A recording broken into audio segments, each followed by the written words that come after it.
The night I got the specimen was hot. Humidity hung on the breeze, weighing it down, a telltale sign of the coming summer storm. Wind slithered through the palm fronds outside, and faintly, the waves crashed into the shore, gnawing at the land.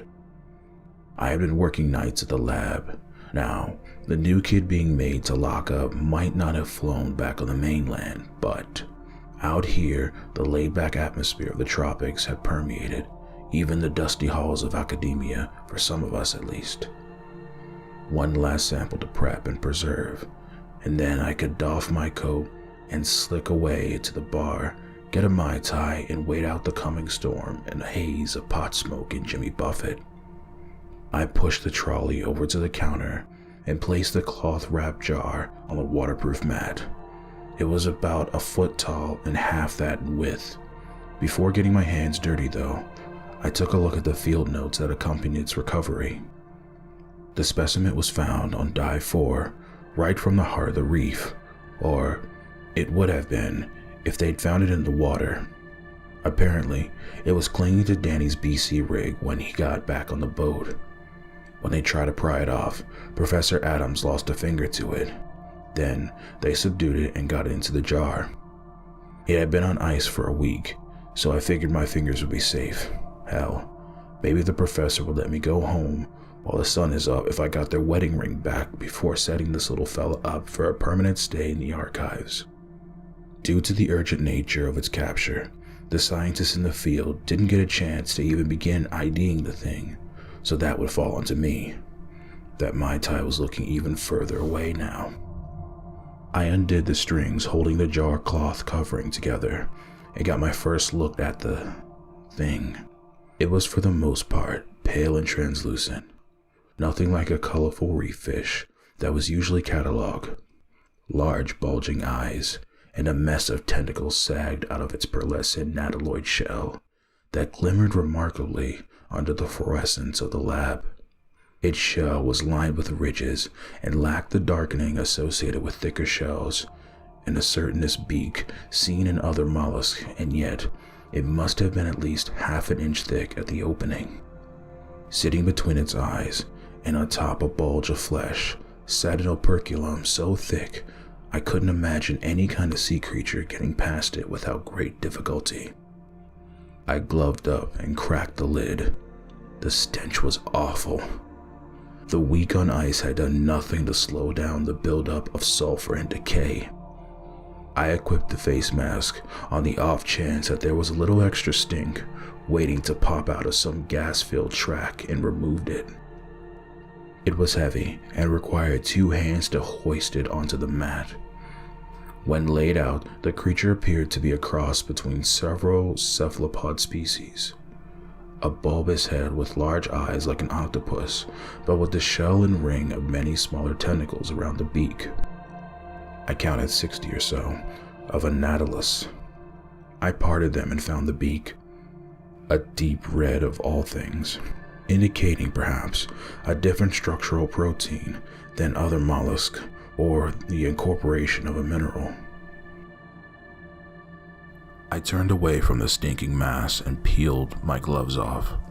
My hands sweat in the gloves, even in an air-conditioned lab, but here in the tropics, in the special kind of summer heat that lingered long into the night, and that was compounded by the humidity of the looming storm, well, my hands were gross to say the least. I wiped them down and grabbed a few keys to mollusks of the region and laid them out opposite of the specimen. 4 years of undergrad and 1 honors, and I had never seen anything quite like the specimen. But all science is done on the shoulders of giants, or something. So it was with that in mind that I thumbed through the worn pages of taxonomic keys and field guides. As I consulted the literature, the specimen began to warm up and slowly burble the sulfuric gas from deep within its shell. The stench was wretched, like seagrass rotting on the shore after the storm tore up the meadows. I couldn't handle it, and figured inviting it in some light rain that had started spattering out the window of the lab was worth even a moment of relief from the sensory assault that was my evening. Curiously, by the time I sat back down, The burbling had stopped. Instead, now something was happening that threatened to bring even greater punishment to my olfactory senses. The exposed body of the beast was swelling, presumably with more gas.